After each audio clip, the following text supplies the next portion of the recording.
भगवान जगन्नाथ की इस पावन भूमि में जिसकी बड़ी महिमा है और इस मंदिर में बहुत सारी ऐसी वैज्ञानिकताएं छिपी हैं। कहा जाता है कोई चिड़िया मंदिर की तरफ से मंदिर के ऊपर से उड़ के नहीं जाती, कोई जहाज मंदिर के ऊपर से उड़ के नहीं जाता। अगर कोई पक्षी या जहाज आता है तो अपने आप उसकी दिशाएं बदल जाती। ये बहुत बड़ा चमत्कार है।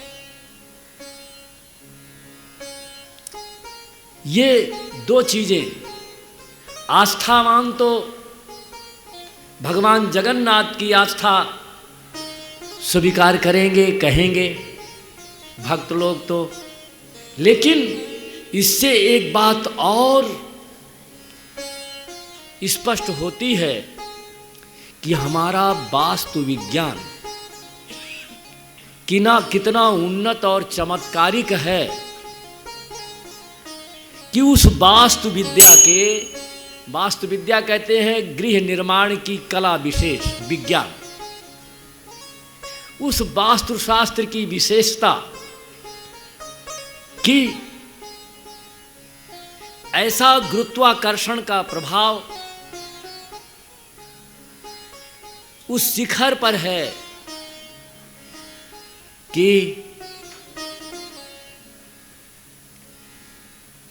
कंपास भी रुक जाता है। कंपास जानते हैं, वो दिशा जो बताने वाला यंत्र है वो भी वहां रुक जाता है। इसका मतलब वो विज्ञान हमारे पास है, था, जो आज तक पूरे विश्व के बड़े बड़े आधुनिक वास्तुविदों को भी नहीं मालूम और वो चमत्कृत है। आज भी भगवान जगन्नाथ के मंदिर का जो ध्वज है, जिधर की हवा होगी उसके विपरीत दिशा में फहराता रहता है। अगर पूर्व की हवा है तो पश्चिम की तरफ फहराता रहेगा। विश्व के किसी कोने में ऐसी विशेषता नहीं है। ये कोई सामान्य बात नहीं है, ये बहुत बड़ा विज्ञान है। एक और प्रसंगता मैं कह दूं इसी पावन क्षेत्र की भूमि की महिमा का। आप लोग कोणार्क गए होंगे सूर्य मंदिर में। उस सूर्य मंदिर में जहां देव प्रतिमा अंदर स्थापित हो रही हुई थी, कहते हैं गुरुत्वाकर्षण के प्रभाव के कारण वो जमीन से ऊपर थी, जमीन से ऊपर थी वो प्रतिमा।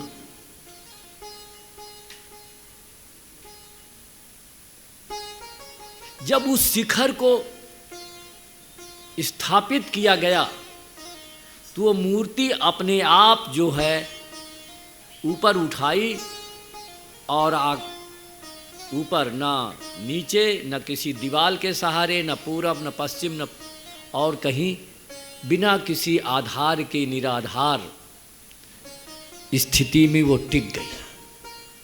लेकिन एक विज्ञान है मुहूर्त का विज्ञान है जो भारतीय मनीषा ने खोजा है, और आज का पढ़ा लिखा वर्ग इस विज्ञान को नहीं मानता, कहता तो बेकार की बातें हैं। उसका प्रमाण हमारा ये सूर्य मंदिर है। और उसकी एक विशेषता और थी, कोई भी रीति हो चाहे सूर्य उत्तरायण में हो, चाहे सूर्य दक्षिणायन में हो, लेकिन सूर्य की पहली किरण उस मूर्ति के मुख पर ही पड़ती थी। कल्पना करो ये कैसे संभव। अब देखो राम मंदिर में हमारे यशस्वी प्रधानमंत्री जी ने तो यही अपेक्षा की है और कहा है वहाँ के वैज्ञानिकों से कि कितना, लेकिन सफलता असफलता तो बात की बात है, सोचना एक अलग बात है। उन्होंने कहा कि आप सब लोग इस पर कार्य करिए, इस ढंग से मूर्ति का निर्माण हो, मंदिर का निर्माण हो और मूर्ति स्थापित हो भगवान रामलला की, कि चैत्र नवमी शुक्ल पक्ष नवमी को जब उनका जन्मदिन होता है, 12 बजे का जो सूर्य की किरण है वो भगवान राम के मुख पर पड़े। ये उन्होंने कहा। अब ये वैज्ञानिकों के ऊपर निर्भर है, वास्तुविदों के ऊपर निर्भर है, गणितज्ञों के ऊपर निर्भर है। एक एक आधे आधे सेकंड सूर्य, पृथ्वी, चंद्रमा, इन तीनों की गतियों की गणना का ज्ञान अब कैसे होगा